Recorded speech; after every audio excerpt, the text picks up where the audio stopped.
the basil of the house, the caring, sensible, loving wife, the first woman to embrace Islam, the mother of the believers, Khadijah bint Khuwaylid.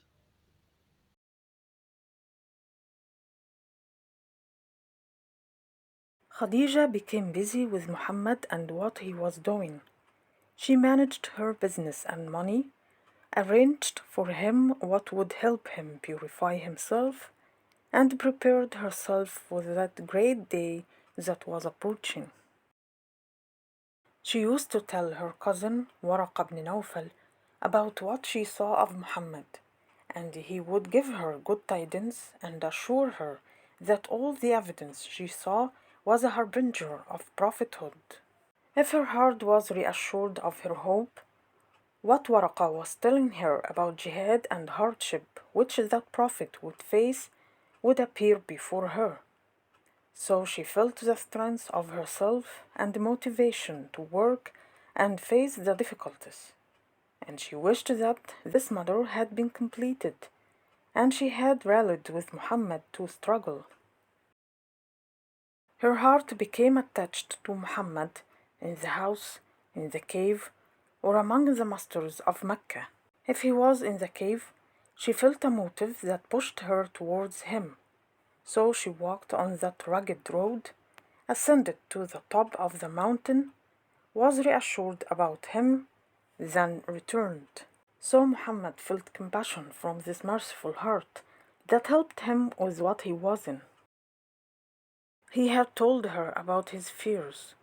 He told her that he heard voices in the middle of the desert, and his heart trembled when they reached his ears. Her fear for him increased. So if he was a little late for home, she would send some of her servants to check on him. Then they would come back to reassure her. Until it was one of the nights of Ramadan, and he was in the cave of Hira. The darkness enveloped the mountains and valley in a dark veil. The stars looked out from the middle of it, as if they were eyes looking from their heights at the earth. The mountain tops appeared in the dim light of the stars as standing ghosts looking at each other.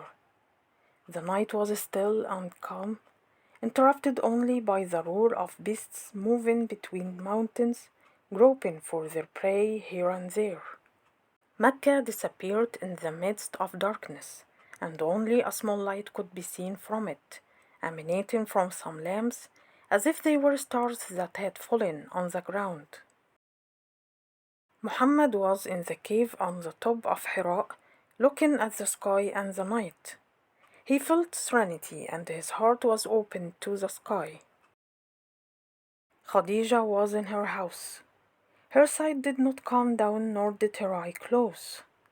Her heart told her various conversations and pictured to her those ghosts that surrounded Muhammad and those voices that he heard from between the mountains, until fear crowded in her heart. She did not wait until the morning rose. She walked with some of her servants to the cave. She quickly climbed the mountains, not caring about the protruding rocks that struck her feet and split them, nor about her breath that continued with intense effort, until she reached the cave and looked into it. But she did not find Muhammad. So she stepped back, frightened and trembling, and she turned around, shouting, "Where did he go? The whole place is empty. Where is he?" Then she hurried down, and the servants preceded her to the valley. They went looking for Muhammad, and she hurried to the house, hoping to find him. But she did not find him at home. So her anxiety increased, and she stood confused, thinking about what might have happened, asking herself in astonishment, where might he have gone? Not in the cave or in the house. Then she began to reassure herself, saying, "He might be in the valley." But the servants came with signs of failure and pain written on their faces, and they told her that they had not left a piece of land on the sides of the valley, but they had found no trace of him. The scream almost came out of her mouth, loud and breaking through the stillness of the night, calling for help from the people.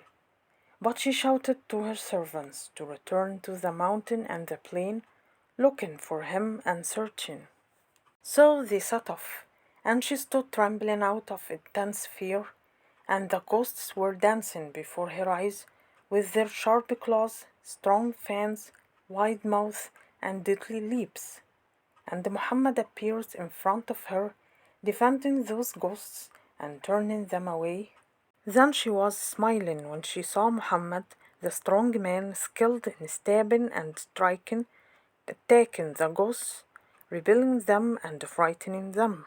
Then her face frowned when these ghosts seemed to her large, calling to each other, and they came quickly, jumping from mountain to mountain, gathering, then surrounding Muhammad and kidnapping him, just as they kidnapped others whose stories and news Mecca told. She was about to return to the cave again, but she felt footsteps. Then she saw Muhammad entering the house, trembling and shouting in fear, "Wrap me, wrap me." So she hurried to him and helped him until he reached his bed, while her heart was trembling, until when he reached it, he lay in it, and she covered him as he had ordered. Then she stood beside him silently, looking at him and keenly listening to his breathing. She was reassured when she heard his breath echoing in his chest. She did not leave his bed until the terror had passed from him and he opened his eyes. She helped him get up, removed the cover from him, changed his clothes that were soaked with heavy sweat, sat next to him, and looked at him with a look full of tenderness, then said with a smile, "Where were you, Abu al-Qasim?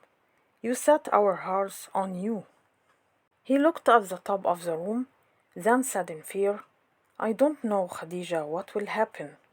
I am afraid for myself, for I have seen something strange.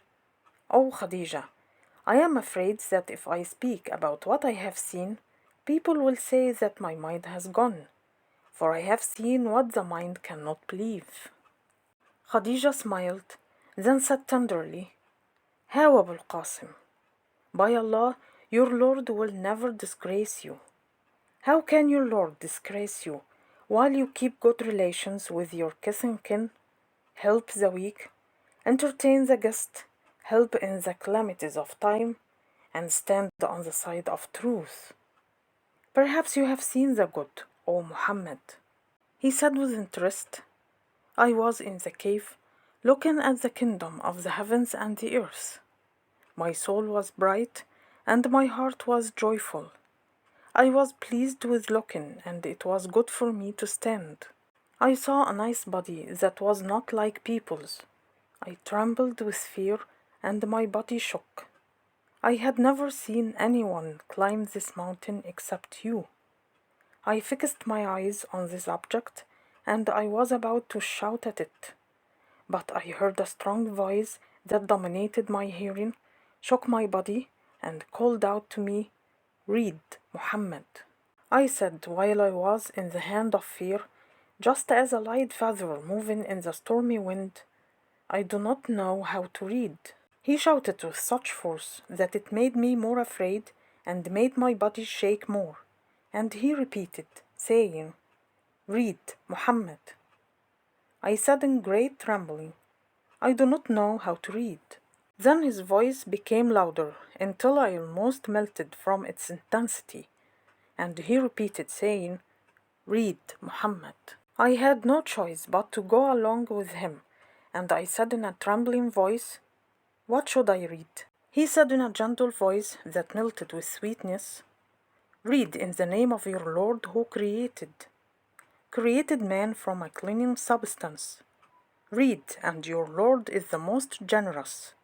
He who taught by the pen, taught man what he never knew.' When I read what he said, he left me, leaving me confused and afraid, until I regained my strength and hurried down the mountain, heading towards the house. Khadijah said in joy, How sweet these words are, Abu al-Qasim. It has sweetness, and on it there is elegance. This is not what humans say. She fixed her eyes on his face, and her soul opened and shone. Then she said in a gentle voice, "And where did this man go, Abu al-Qasim?" He said with interest, "O Khadijah, he appeared to me in the sky once again, and I heard his voice saying powerfully, 'I am Gabriel, O Muhammad, and you are the Prophet and Messenger of Allah.'" Khadijah chanted from her heart, "Blessed be Allah, the Most High, the Great, the Powerful." Then she hugged Muhammad to her chest and kissed his head, saying happily, "Good news, good news. You are the messenger of Allah whom people have preached and have been waiting for all long." Then she begged him to sleep so he could get some rest after this trouble. She stood next to his bed until he closed his eyes. Then she hurried to her clothes, put them on, went to her cousin Waraqah ibn Nawfal, and told him the whole news. He shouted in joy, "Most holy, most holy, your husband is the Prophet Khadijah. Gabriel came to him as he came to the prophets before him. Support him, stand by him, and help him carry out his mission." He was silent for a while, then said seriously, "Be encouraged, Khadijah. The road is long and bumpy." She quickly returned to give the good news to Muhammad and tell him what Waraqah had said. She found him still asleep, so she sat close to him, looking at him with pity. But she saw him shaking and saw the sweat dripping on his forehead, so she was surprised and wanted to wake him up. Then she preferred to be patient until what was wrong with him went away. But she saw him open his eyes, sharpen his hearing, and remain silent as if he was looking at something in front of him. When his condition calmed down, he bowed his head in silence. She said in a gentle voice, "Don't you get your rest, Abu al-Qasim?" He said in sympathy, "The era of comfort has passed, O Khadijah. Gabriel ordered me to work hard to save people from the misguidance they are in." He was silent for a while, then said in a gentle voice, "Do you hear the words of Allah, Khadijah?" Her happiness increased, and she sharpened her hearing as he recited to her what had been revealed to him at this hour, and he said with emotion, "O you who covers himself with a garment, arise and warn, and your Lord glorify, and your clothing purify, and uncleanness avoid, and do not confer favor to acquire more, and for your Lord be patient." Khadijah shook with joy at the verses of Allah, and she felt in herself strength and readiness for jihad in the way of Allah. She began to give good tidings to the messenger and congratulated him on Allah's grace, and he said with interest, "I will do Allah's command, O Khadijah. I will warn the servants of Allah, and I will call to Allah, the true Lord, and to the straight path of Allah." He was silent for a while, then said in pain, "But how do my people abandon the misguidance they are following? Or how do they give up the injustice and corruption in which they arouse? They will resist, O Khadijah, and I do not know where this jihad will end with us." Khadijah said, shaken by the sweetness of Allah's words and repeating them to him, "And for your Lord be patient." She added, "Arise and warn, and your Lord glorify, and your clothing purify, and uncleanness avoid." She added, "Be patient, O Muhammad, as your Lord has commanded you." How difficult it is to uproot falsehood from hearts that have grown old for it. And He who sent you with the truth will never forget you, and He is with you, helping you and strengthening you. How can He abandon you while He has sent you to guide to Him and to His straight path? Then her voice rose in joy, I am the first to believe in you. I bear witness that you are the messenger and the prophet of Allah, and I have given myself and my money to Allah and to al-jihad for the sake of Allah. So happiness shone on the messenger's face. Then the house became quiet, and the threads of dawn were beginning to stretch across the sky.